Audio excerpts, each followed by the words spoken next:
Shalom Aleichem, Besem Yeshua HaMashiach. Salam sejahtera di dalam Tuhan Yesus Kristus. Kesempatan ini saya akan menyampaikan firman Tuhan dengan satu tema hidup berfokus kepada Kristus. Ayat nats yang akan saya bahas adalah dalam Ibrani pasal yang ke-12. Ada beberapa ayat yang akan saya baca. Karena kita mempunyai banyak saksi, bagaikan awan yang mengelilingi kita. Marilah kita menanggalkan semua beban dan dosa yang begitu merintangi kita, dan berlomba dengan tekun dalam perlombaan yang diwajibkan bagi kita. Marilah kita melakukannya dengan mata yang tertuju kepada Yesus, yang memimpin kita dalam iman dan yang membawa iman kita itu kepada kesempurnaan, yang dengan mengabaikan kehinaan tekun memikul salib ganti sukacita yang disediakan bagi Dia yang sekarang duduk di sebelah kanan takhta Allah. Ingatlah selalu akan Dia yang tekun menanggung bantahan yang sehebat itu terhadap dirinya dari pihak orang-orang berdosa, supaya jangan kamu menjadi lemah dan putus asa. Dalam pergumulan kamu melawan dosa, kamu belum sampai mencucurkan darah. Dan sudah lupakah kamu akan nasihat yang berbicara kepada kamu seperti kepada anak-anak? Hai anak-anakku, janganlah anggap enteng didikan Tuhan, dan janganlah putus asa apabila engkau diperingatkannya. Karena Tuhan menghajar orang yang dikasihinya, dan Ia menyiksa orang yang diakuinya sebagai anak. Pada bagian firman Tuhan ini, saya ingin mengajak kita untuk berpikir tentang bagaimana kita hidup berfokus kepada Kristus. Surat Ibrani ini mengajarkan kepada kita kalau hidup di dalam Tuhan Yesus Kristus itu diibaratkan seperti sebuah perlombaan. Yang jelas perlombaan yang dimaksud di sini kalau kita lihat dalam bahasa aslinya bukan lomba berenang, bukan lomba sepak bola, tapi lomba lari. Dan dalam jenis lomba lari itu ada beberapa jenis juga. Lomba lari cepat atau maraton atau estafet. Kemungkinan yang dimaksudkan sini adalah lari jarak jauh yang pasti sangat melelahkan. Lari maraton jarak jauh yang sangat melelahkan. Bahkan Alkitab berkata di sini supaya kamu jangan menjadi lemah dan putus asa. Jadi ada banyak orang yang akhirnya menjadi lemah dan putus asa karena perlombaan itu terlalu jauh sekali. Nah, saudara yang dikasihi Tuhan Yesus Kristus, jadi hidup kita di dalam Kristus itu diibaratkan seperti orang yang sedang berlomba, atau diibaratkan sebagai perlombaan. Artinya kalau kita ikut Tuhan Yesus itu tidak ada yang namanya mengikut Kristus itu santai-santai, atau ikut Yesus kata orang Jawa itu aras-arasan. Kalau lagi mood, saya akan mengikut Tuhan Yesus, saya akan setia melayani Dia. Kalau lagi fisik saya baik, saya akan terus mengikut Kristus dan melayani Dia. Jadi sebenarnya kalau kita mengikut Kristus itu, hidup kita itu tidak bergantung kepada kondisi yang sedang terjadi. Apapun kondisi yang sedang terjadi, yang sedang kita hadapi, itu yang namanya seorang yang sedang berlomba, dia tidak akan memperdulikan kondisi apapun itu. Seperti kalau kita berlari atau berlomba di daerah salju, cuaca dingin sekalipun kita tidak akan pedulikan itu. Coba memperhatikan dalam media-media elektronik, kalau orang-orang yang sedang mengadakan perlombaan itu, cuaca apapun tidak akan membuat mereka untuk berhenti berlomba. Di medan apapun tidak akan membuat mereka berhenti untuk berlomba. Dalam pengertian yang lebih luas, kalau kita ikut Tuhan Yesus seperti itu. Apa yang dikatakan oleh surat Timotius, ya. Rasul Paulus memberitahu kepada Timotius, ya. Contoh, sampaikanlah firman baik atau tidak baik waktunya. Itu salah satu contoh, ya. Jadi dalam segala hal, kondisi apapun tidak akan mempengaruhi semangat kita mengikut Tuhan, melayani Tuhan, ya. Itu yang dimaksud dengan yang namanya hidup ini diibaratkan sebagai perlombaan, ya.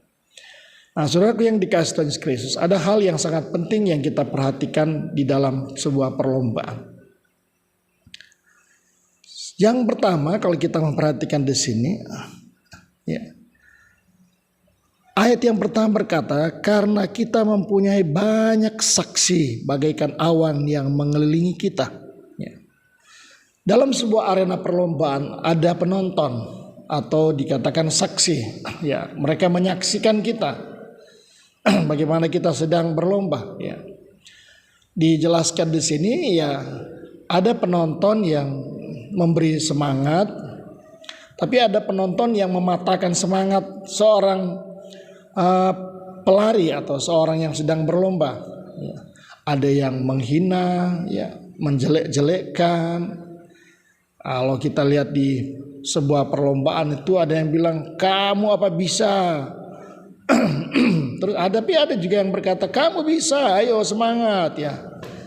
Nah, kalau dalam perlombaan sepak bola lebih parah lagi, saudara, dilempar-lempar dengan botol aqua dan dimaki-maki, dijelek-jelekkan, apalagi ketika bola sudah di depan gawang, sudah tidak bisa memasukkan gol bola tersebut, saudara akan dimaki-maki habis-habisan, saudara. Nah, saudaraku yang dikasih, tapi ada penonton yang memang bisa memberi semangat kepada kita, ya. Tidak menghakimi kita, penonton yang justru memotivasi kita, ya. Kata-kata mereka itu mendorong, membangun, ya, menghidupkan semangat kita, ya. Nah, saudara yang dikasihi Tuhan Yesus Kristus, itu yang perlu kita pahami, ya. Dan ada penonton yang di atas langit sana, saudara, ya, yang dikatakan bagaikan awan yang mengelilingi kita. Penduduk sorgawi juga menonton kita, menyaksikan kita. Mereka pasti senang dan melihat anak-anak Tuhan yang sedang berlomba di medan perjuangan iman, ya, dalam perlombaan iman, ya.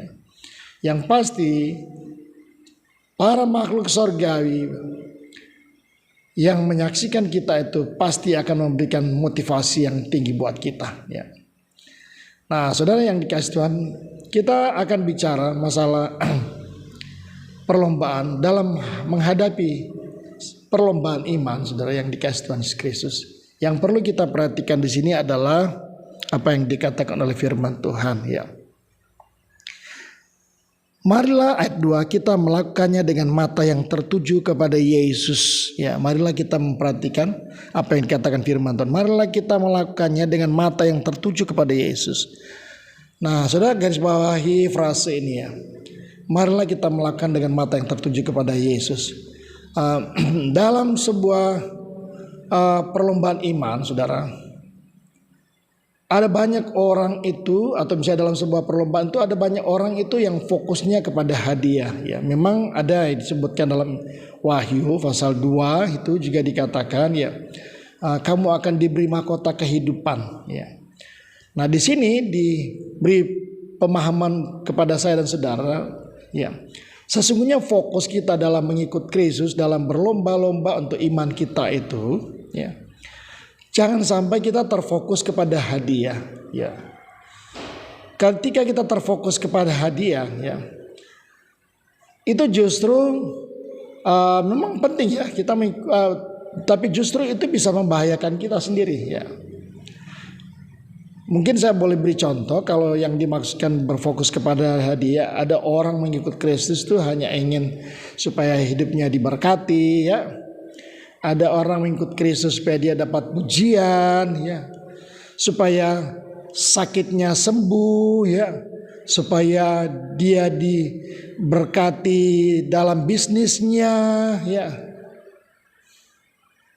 Jangan sampai kita terpengaruh dengan yang namanya teologi kemakmuran. Ya. Kalau ikut Yesus, kamu pasti sehat, kamu jadi kaya raya. Nah, hati-hati. Ya. Sesungguhnya yang dimaksudkan di sini, ya, itu pasti ya kita akan terima. Tapi fokus yang perlu kita perhatikan di sini, jangan semata-mata tertuju kepada hal itu. Ya. Kalau kita memperhatikan ini, marilah kita melakukannya dengan mata yang tertuju kepada Yesus. Jadi fokus kita sebenarnya kepada Yesus. Ya. Yesus yang menjadi titik sentral kita. Ya. Kita datang beribadah itu untuk Yesus. Untuk menyenangkan Yesus. Kita melayani itu untuk menyenangkan Yesus. Ya. Melayani Yesus. Ya. Kita melakukan segala kegiatan-kegiatan rohani, ya, hendaklah fokus kita itu kepada Yesus.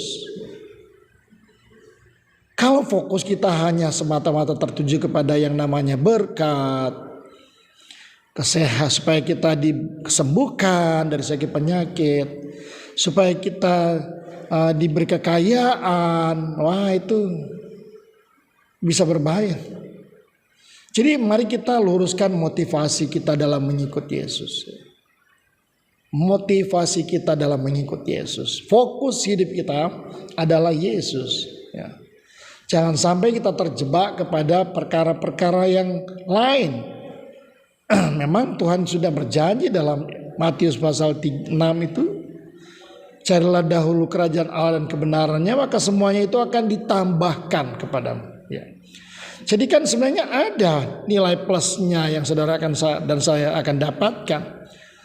Tetapi kalimat pertama, carilah dahulu kerajaan Allah dan kebenarannya. Fokus hidup kita kepada kebenaran Kristus, kepada kerajaannya, kepada pribadi Yesus. Ya. Dan masalah yang lain-lain itu akan dipenuhi Tuhan Yesus, akan diberikan Tuhan Yesus, akan dicukupkan Tuhan Yesus. Tapi jangan semata-mata kita bergeser dari fokus yang sebenarnya. Ya, itu hal yang sangat penting yang perlu kita renungkan pada kesempatan ini. Fokus kita adalah pada Yesus.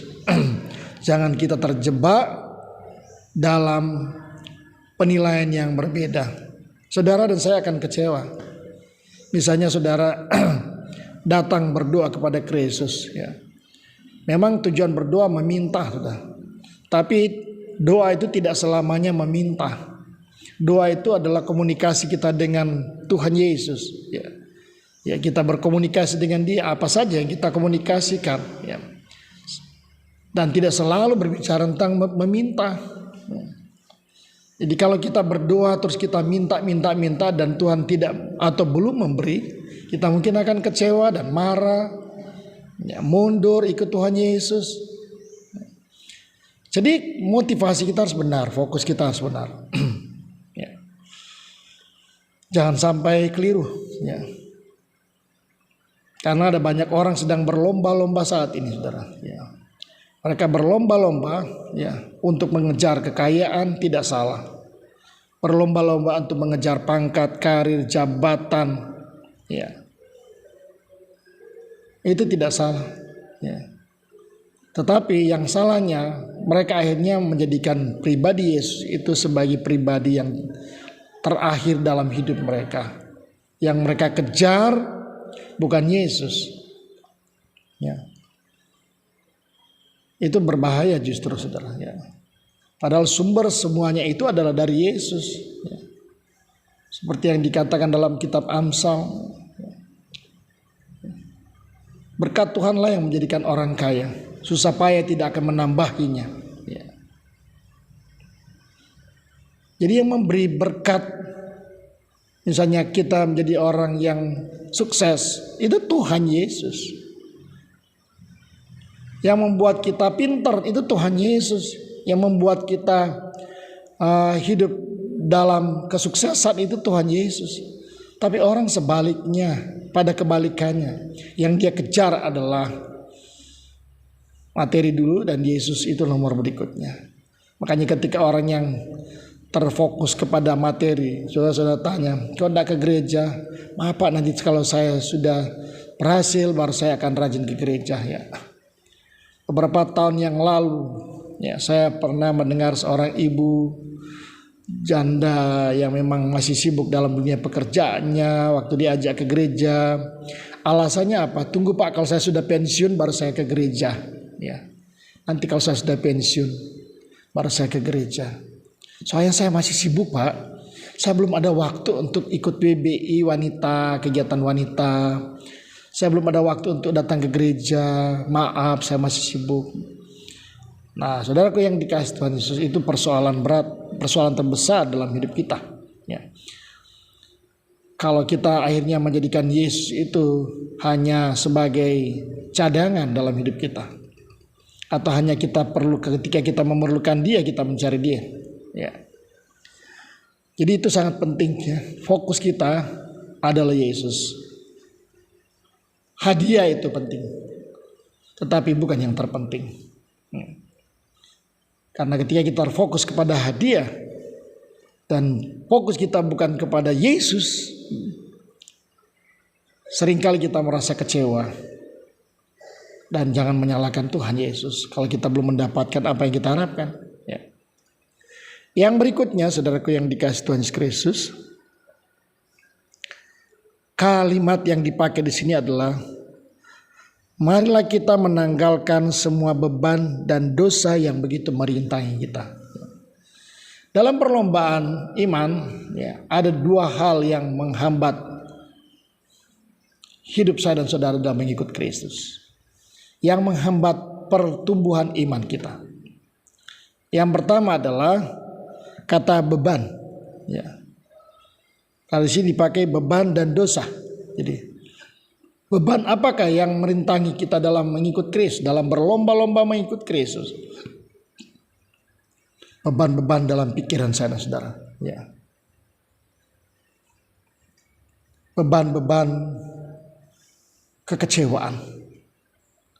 Beban-beban masalah, ya. Masalah itu beban, ya. Sakit hati itu beban, kecewa itu beban, ya. Kekhawatiran itu beban, ya. Memang yang namanya khawatir itu bukan dosa. Orang khawatir bukan dosa. Tapi kalau kita larut dalam kekhawatiran, itu akan mengarah kepada dosa, ya. Misalnya saudara ada masalah juga, ya. Masalah itu bukan dosa kok. Masalah bukan dosa. Tetapi ketika saudara dan saya itu larut dalam sebuah masalah, ya, itu akan mengarahkan kita kepada dosa, ya. Coba lihat, ada banyak orang yang sedang terikat dengan masalah dan dia tidak mau keluar dari masalah itu, ya.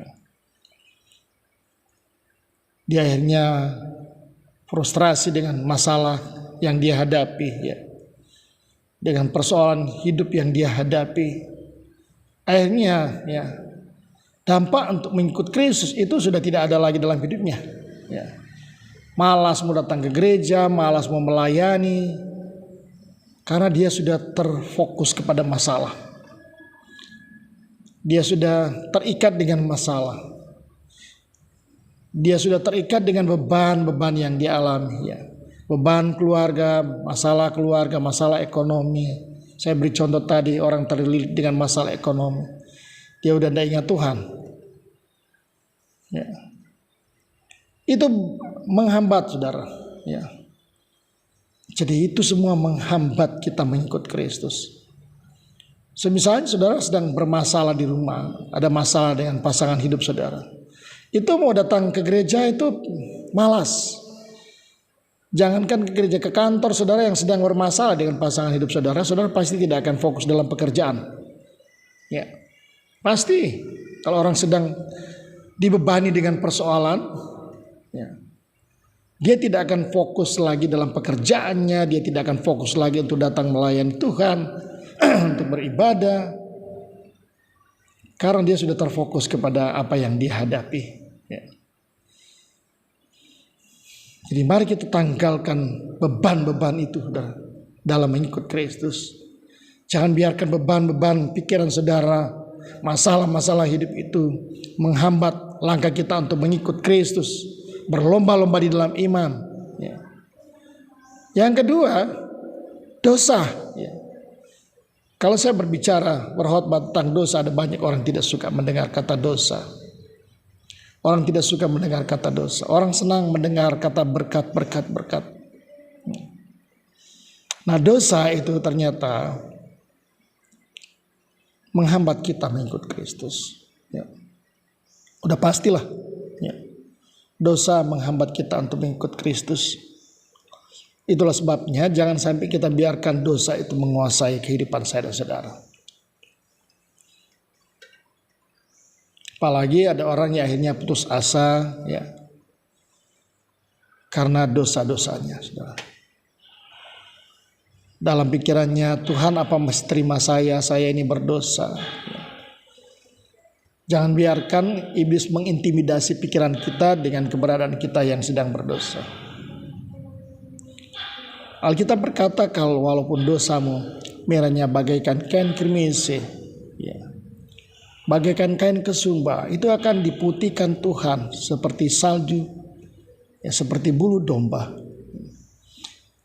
Jadi saudaraku yang dikasihi Tuhan Yesus Kristus, yang namanya beban dan dosa itu pasti akan menghambat langkah kita mengikut Kristus. Ya.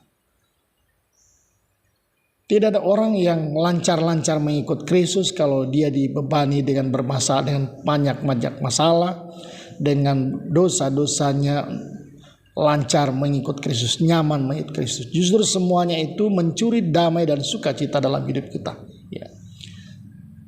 Beban itu mencuri sukacita. Dosa itu mencuri damai sejahtera dan sukacita dalam hidup kita. Itulah sebabnya tanggalkan semuanya itu, saudara. Ya. Yang berikutnya, ya, bagaimana kita terus berfokus kepada Kristus. Yang ketiga, Alkitab berkata, ya, mari kita belajar kepada pribadi Yesus, ya. Jadi kalau kita mengikut Kristus, fokus kepada Yesus, fokus kepada apa yang dilakukan oleh Yesus, ya. Ayatnya yang kedua tadi selanjutnya berkata begini, ya. Ya. Jadi saya mulai lagi, marilah kita melakukannya dengan mata yang tertuju kepada Yesus yang memimpin kita dalam iman dan yang membawa iman itu kita itu kepada kesempurnaan, yang dengan mengabaikan kehinaan tekun memikul salib, ganti sukacita yang sediakan bagi Dia yang sekarang duduk di sebelah kanan takhta Allah. Perhatikan kata yang dengan mengabaikan kehinaan tekun memikul salib, ganti sukacita yang disediakan bagi Dia. Apa yang Yesus lakukan? Ya, di saat Dia sedang menggantikan saya dan saudara di atas kayu salib. Apa yang Yesus lakukan di saat Yesus, ya, sedang menderita menggantikan kita yang seharusnya harus menderita? Ya. Saudara lihat, Yesus mengabaikan semua kehinaan dan Dia tekun memikul salib. Ya. Dia mengabaikan kehinaannya. Jadi supaya kita fokus kepada Kristus, abaikan semua kehinaan-kehinaan yang kita hadapi dalam hidup ini. Ya. Abaikan semua penderitaan yang kita hadapi dalam hidup ini, ya. Memang sulit, ya, mengabaikan penderitaan yang kita hadapi, mengabaikan kehinaan yang kita hadapi dalam hidup ini. Itu sesuatu yang sulit, ya. Tapi kalau Yesus bisa, kenapa kita tidak bisa, ya? Yesus bisa. Berarti kita pasti bisa karena Dia manusia sejati pada waktu datang ke dalam dunia ini. Dan kita belajar kepada manusia yang sempurna itu, yaitu Kristus Yesus, ya. Yesus mengabaikan kehinaan yang Dia hadapi. Dia walaupun disakiti, ya, diludahi, ya, dihajar, dihina, ya, dicaci maki. 1 Petrus pasal 3 berkata, walaupun Ia dicaci maki, Ia tidak membalas caci maki itu. Justru di atas kayu salib dia berteriak, "Ya Bapa, ampunilah kesalahan mereka. Karena apa yang mereka perbuat mereka tidak tahu." Mengabaikan itu sangat penting, saudara ya. Abaikan orang-orang yang menghina saudara. Abaikan penderitaan-penderitaan yang kita hadapi, ya. Dan mari kita fokus kepada Kristus. Dalam ayat selanjutnya sebenarnya, ya.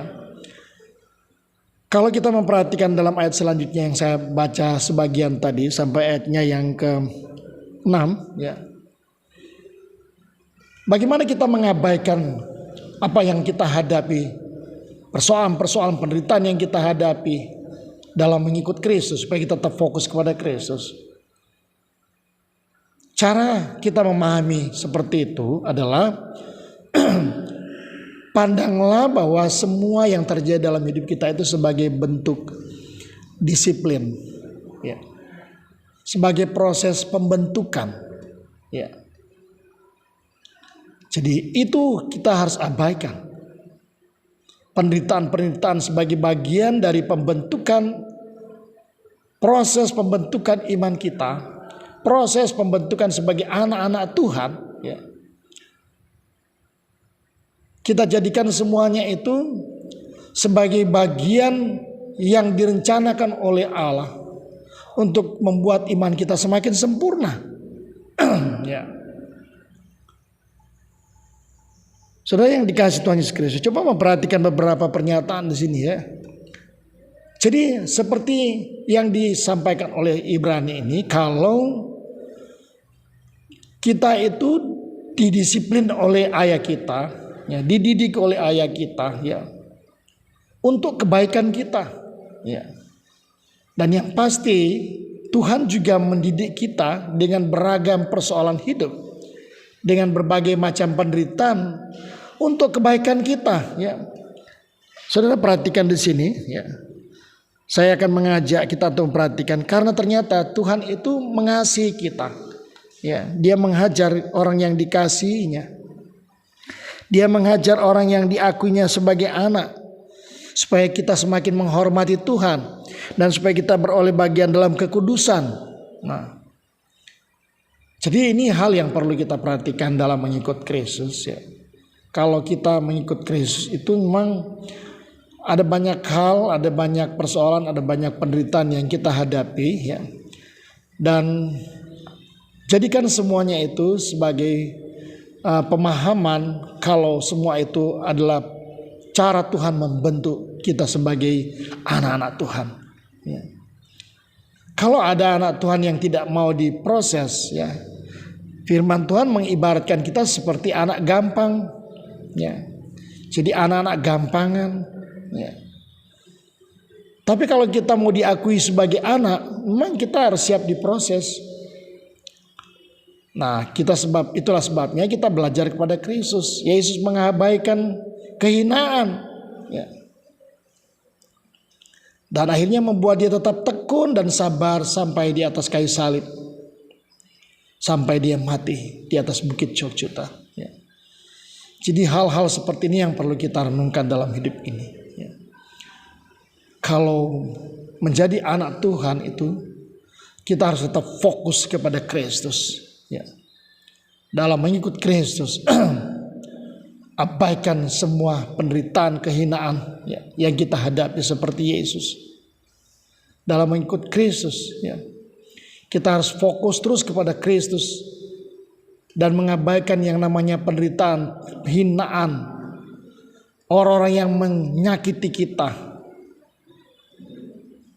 Jadikan semuanya itu sebagai bagian dari pembentukan Tuhan untuk kehidupan kita semakin sempurna di dalam iman, ya.